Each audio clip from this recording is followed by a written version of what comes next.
E aí, minha galera da Viewer! Tudo bom com vocês? Sexto e último vídeo sobre essa série do World Building de One Piece.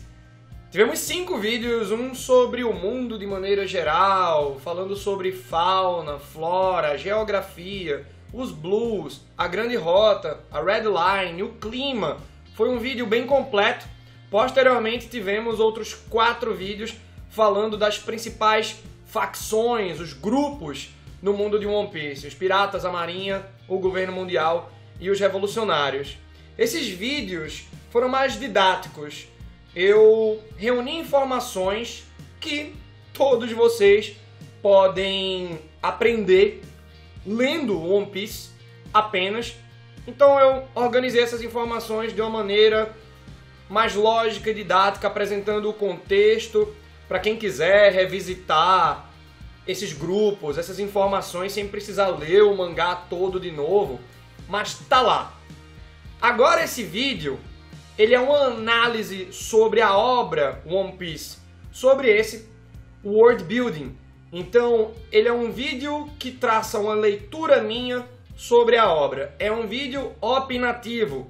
E é disso que se trata uma análise, né? Então, a gente pode analisar o One Piece em diversos aspectos. A gente pode analisar o traço, a quadrinização, a gente pode analisar a narrativa, como o Oda cria uma história complexa. A gente pode analisar as lutas, os poderes, a amizade entre os personagens. Também podemos fazer uma análise política, porque One Piece é um mangá, é uma história bastante política. O Oda ele começa muito simplório e essa política vai se desenvolvendo e ela está cada vez mais encorpada no mangá. E eu creio que a etapa final, o ato final de One Piece vai ser mais político do que tudo que a gente já viu. Reverie, Wano, eu acho que vai ser uma carga política ainda maior porque vai envolver muito o governo, os revolucionários. Então vamos lá, galera. Eu gostaria de começar pelo traço do Oda, que é bastante peculiar, é bastante particular. Ele tem um traço simples que vai se desenvolvendo. É até engraçado porque o One Piece era mais limpo no início e agora é mais poluído, como algumas pessoas dizem. Mas isso aí vem de uma decisão do Oda de que ele precisa finalizar a história um dia. Se ele for desenhar tudo que ele quer, One Piece passaria dos 2.000 capítulos, eu acredito, tranquilão. Então ele coloca muitas informações nos quadrinhos para ele estar contando outras histórias em off-screen. Então é um Onde Está o Wally? Acredito que a partir do volume 50 em diante, principalmente. Então a gente nota essa diferença. A narrativa de One Piece, como a gente viu nos 5 primeiros vídeos do World Building, é muito complexa, é muito rica. É interessante como ela começa simplória, como eu falei anteriormente, simples, né, por conta do East Blue. São os mares mais calmos, né, os blues. E o East Blue é o mais fraco entre os 4 blues. Então começa meio tranquilão, apesar de no East Blue ter um Krieg, ter um Arlong, por conta de outras histórias que reverberaram do passado na Grand Line, né? Então, quando a gente vai falar sobre poder, a gente está num mundo em que temos as Akuma no Mi, são as principais fontes de poderes. Vamos dizer, é um caminho fácil para uma pessoa ficar poderosa, né? Que você come um fruto, ganha um poder. E aí temos 3 tipos de poderes: Paramécia, Zoan e Logia. Zoan são os animais, Logia são os elementos da natureza e Paramécia é todo o resto que não se encaixa nem em animal, nem em elemento. Temos Paramécias bastante criativos, né? E às vezes o Oda ele perde um pouco a mão e deixa um poder muito apelão e ilimitado, como é o caso de uma Sugar, como é o caso de um Cracker, por exemplo, né? Sugar, que era do bando do Doflamingo, e Cracker, que era um General Doce, ou seja, um comandante de Yonkou, comandante especificamente da Big Mom. A gente também tem um hack em One Piece, tem 3 tipos de hack também, o da observação, que é um hack mais e uma proeficiência de percepção na batalha para você desviar de um golpe, para você ver um pouco no futuro. Tem um hack do armamento que ele dá uma porrada mais forte no inimigo. O hack do rei é aquele hack que faz você impor a sua vontade. E aí tem uns hacks do rei meio diferentes, né? Tem é o carisma, né? Então temos o Uruf, é um personagem muito carismático, por isso que ele tem essa habilidade de fazer amigos e tornar esses amigos aliados. Essa é a grande característica do hack do rei dele. Temos também o carisma do mal, como é o caso do Kid, né? O Kid é um pirata que influencia muita gente, só que pro mal. Então é interessante porque existem vários personagens com hack do rei, mas esse hack do rei ele se molda através da personalidade daquele personagem. Temos o armamento régio também, quando você utiliza o hack do rei como hack do armamento para dar golpes no adversário. Então o Oda ele vai brincando com tudo isso e você vai vendo um escalation de força, de técnicas, de poderes ao longo de One Piece. O Luffy começa com a Akuma no Mi de borracha, mas a própria Akuma no Mi dele passa por evoluções, ele cria novas técnicas, os Gears. A gente sabe que tem algo inerente também às Akuma no Mi, que é o despertar, né? E o hack também é algo passível de bastante evolução. A gente vê não só o Luffy, né? Alguns outros personagens também evoluindo em relação ao hack. Dentro desse mundo tão rico, eu acho o mundo de One Piece muito bem construído. Eu costumo comparar com Star Wars em questão da geografia mesmo, porque se a gente pensa que em Star Wars cada planeta é uma cidade, né? Tem um ecossistemazinho, em One Piece são ilhas. Então Star Wars está para planetas, assim como One Piece está para ilhas. E por mais que seja um planeta só, o mundo de One Piece é muito vasto. A gente pode brincar que existem infinitas ilhas. Se a gente, depois da obra, quiser ver uma novel, então a gente pode explorar esse mundo como Star Wars, né? E sempre vão ter planetas diferentes. E One Piece também é uma obra que ela é muito fácil de ler, apesar de ela ser longa. É uma obra que, se você se organiza direitinho, e pô, eu vou ler as aventuras do Luffy até acabar essa ilha. Quando ele estiver indo pra próxima, eu dou uma pausa.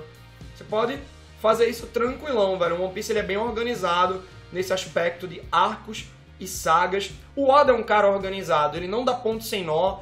Se ele introduz um mistério no capítulo 10, lá no capítulo 850 ele amarra os pontos. Ele vai amarrar os pontos em algum momento. Isso torna esse universo mais crível, né?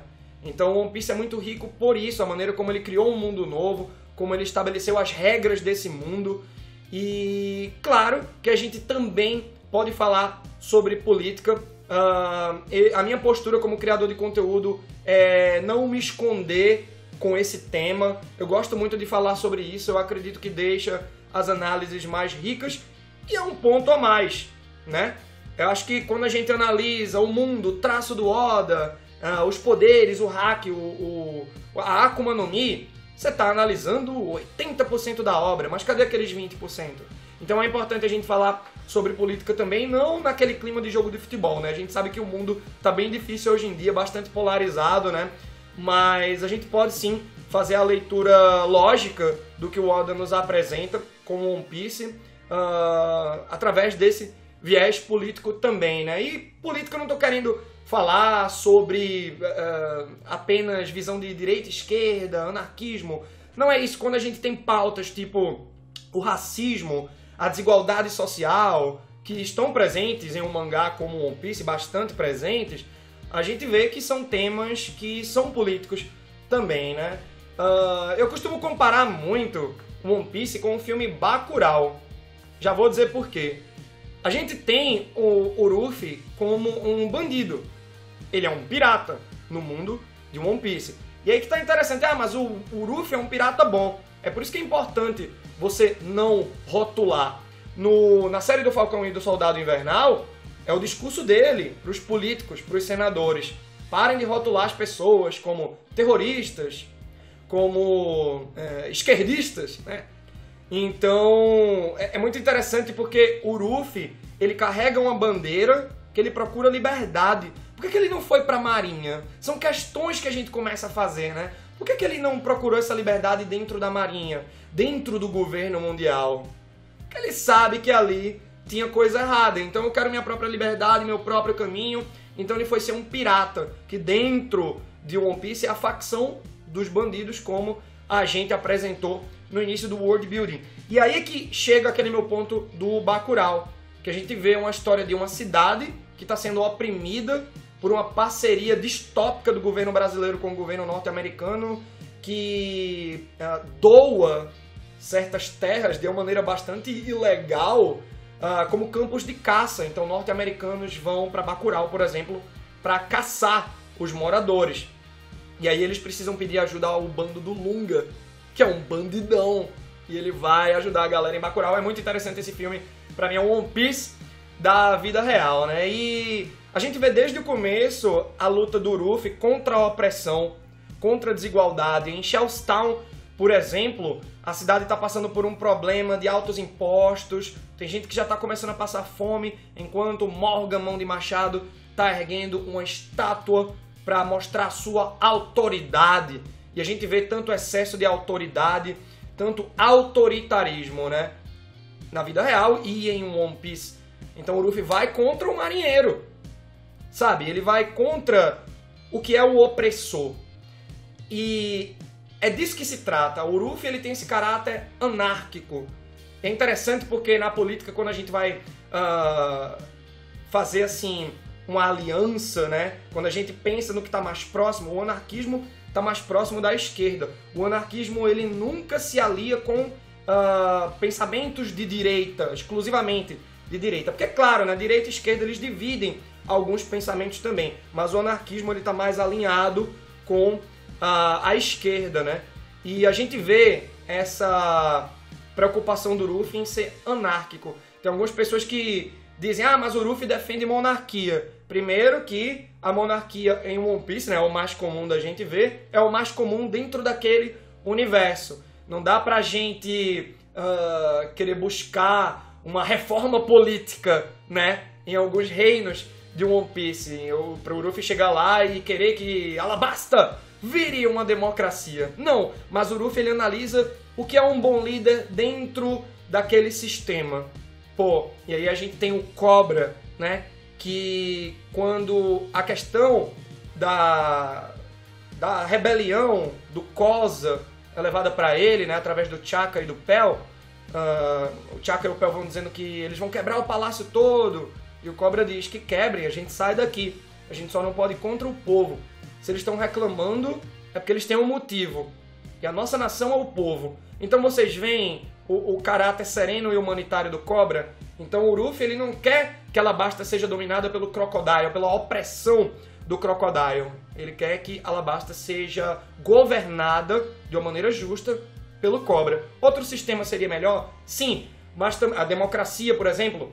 Mas o Cobra, é interessante a gente pensar que os Nefertari eram família de Tenryubito, e os Tenryubito, 20 famílias de Tenryubito foram lá e destruíram o antigo reino durante o século perdido, ou antes do século perdido, né?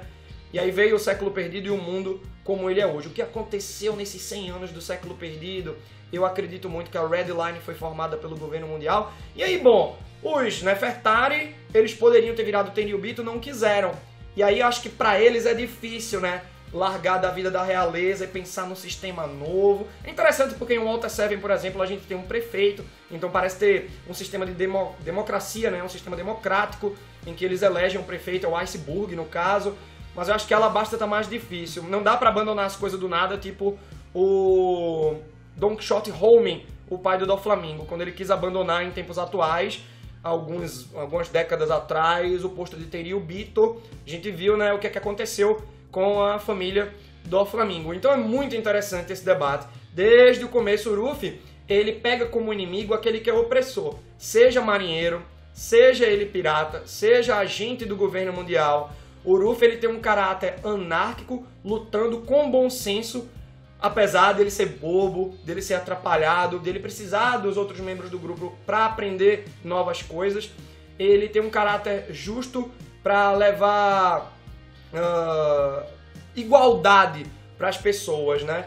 Então a gente passa por arcos que debatem muitos temas interessantes, como a Ilha dos Homens Peixe, a luta da Otohime, que ela era militante em entregar os panfletos dela, contra o racismo, contra o preconceito, pela união dos povos. O Fischer Tiger ele já tinha um caráter mais, vamos dizer assim, agressivo, né, na luta dele contra o racismo, ele que fundou os Piratas do Sol, e a gente vê muito, né, do preconceito, do racismo sendo trabalhado na Ilha dos Homens Peixe. E a gente também vê corrida armamentista, industrialização voraz, como é o caso de Wano, que o Orochi vendeu o país para o Kaido, fazer suas fábricas de armas e dane-se o povo tem que trabalhar mesmo. Então, o One Piece ele é um mangá muito rico. Quando ele vai apresentando o governo mundial, essa política vai ficando mais complexa, e aí vem os revolucionários como um contraponto, só que os revolucionários estão na boquinha miúda, eles estão fazendo aquelas missões mais low profile, eles estão se estruturando para poder, no final de One Piece, declarar essa guerra contra o governo mundial. Até porque, no ato final de One Piece, eu acredito muito que o governo mundial ele vai se sobressair. Acredito que a gente debateu isso nos outros vídeos, de que o One Piece está passando por uma transformação muito brusca, né? A abolição do sistema Shichibukai, por exemplo, que é um dos 3 grandes poderes ao lado dos Yonkou e da Marinha. E então esse equilíbrio dos poderes tá ruindo, até porque agora, talvez, Kaido e Big Mom vão cair no arco de Wano. E aí, só vai sobrar a Marinha? Como assim? E aí a Marinha tem a divisão científica SSG com o Vegapunk, que já tinha clonado o Bartolomeu Kuma, né, fazendo os pacifistas, com poderes do Kizaru. E se o Vegapunk, através da divisão SSG, a divisão científica da Marinha, ele clona outros personagens importantes que já passaram pela Marinha, ou como Chichibukais, por exemplo, o que é que precisa? Uma gota de sangue? Ele pode clonar outros personagens e aplicar outros poderes além do Kizaru. Então a gente pode ter um Edo Tensei bem feito dentro de um One Piece, né? Então seriam os sentinelas de X-Men também, né? Acho que o governo mundial, através dessa tecnologia da SSG, a evolução dos pacifistas, eles criariam os sentinelas para o mundo todo vigiar e o Win conseguir finalmente ter controle total do mundo. E é por isso que os revolucionários e os piratas, né, movimentos anárquicos e de revolução, vão contra um governo opressor, né? Por isso que o Luffy luta por causas humanitárias, por isso que ele luta pela igualdade social. É a diferença que a gente pode pegar até de My Hero Academia entre individualismo e individualidade. Tem muita gente que diz que o Luffy é um cara libertário, né? E aí associa um pouco ao neoliberalismo, só que isso é o individualismo de alguém, né? Quando você só luta pelo seu. E o Luffy, ele luta pelo dele, pero no mucho, porque ele se afeiçoa a outras pessoas e a outras causas, e ele quer defender essas outras causas, sempre foi assim. Ele não tinha nada a ver com o problema de Usopp e Kuro no comecinho de One Piece, mas ele vai proteger aquela vila, ele vai lutar ao lado de Usopp, ele pega aquela causa pra ele. Então o Luffy, ele é um cara que entende a individualidade das pessoas. Ele não quer muito saber de individualismo, ele quer saber da individualidade, da bondade das pessoas, né? E através desse individualismo, dessas bondades que ele vai encontrando no meio do caminho, ele vai escolhendo os seus lados, né? O Luffy é um personagem muito interessante, porque ele é simples, ele não precisa entender sobre tudo, ele não precisa entender sobre monarquia, sobre uma democracia, uma suposta democracia em Water 7, sobre o governo mundial, como tudo funciona, como a gente explicou nos primeiros vídeos, mas ele sabe lutar contra o que é errado. O Usopp queima aquela bandeira ali. Esse é o Luffy, é um personagem que eu me inspiro muito. O Luffy, o Roger, o Oden, eu me moldo muito nesses personagens, eu procuro me forjar através deles para ser o melhor para vocês onde quer que eu crie conteúdo. E eu tô muito feliz com essa série aqui da Viewer, né? A gente foi bem didático no começo e agora dando essa análise aqui para vocês que está presente em todos os meus vídeos sobre qualquer obra. Beleza? Espero que vocês tenham gostado. Comentem, passem esse vídeo para outras pessoas e até a próxima.